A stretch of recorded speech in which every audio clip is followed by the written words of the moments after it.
देखो दूबा मेरी जान, खुद को पुरसुकून रखो थोड़ा।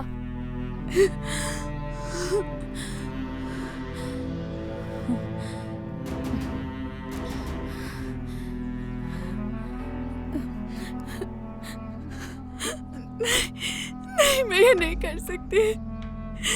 मैं तुम्हारे साथ ऐसा नहीं कर सकती जिम।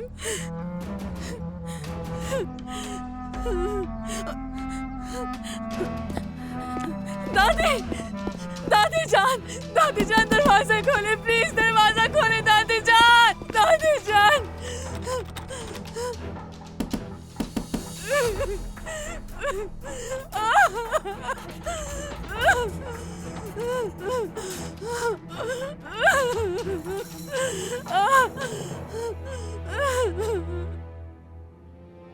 देखो जरा, अब ये कौन सा नया ड्रामा है? हर रोज एक नया हंगामा होता है इस घर में। कोई सुकून ही नहीं मिला हमें इस घर में। जिम से ये उम्मीद नहीं थी मुझे, बहुत चालाक है। अम्मी छोड़ें भी, क्यों सोच रही हैं? वैसे भी करीम अपनी बेटी की शादी उससे नहीं होने देंगे।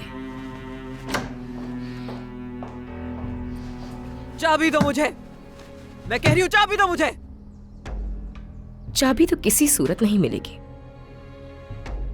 करीम का हुक्म मैं नहीं झुटला सकती और उनकी इजाजत के बगैर ये दरवाजा नहीं खुलेगा। ऐसे कह रही हो जैसे करीम का हर हुक्म मानती हो तुम।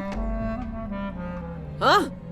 तूबा की तबीयत खराब हो रही है कमरे में, अगर उसे कुछ हुआ तो उसकी जिम्मेदार तुम होगी। बात यह है सुल्ताना साहिबा, आपकी पोती ने हरकत ये सीखी है कि उसे ऐसी सजा दी जाए, और ये सजा उसके बाप ने दी है, उसमें हमारा कोई तुम हो कसूर। जाओ।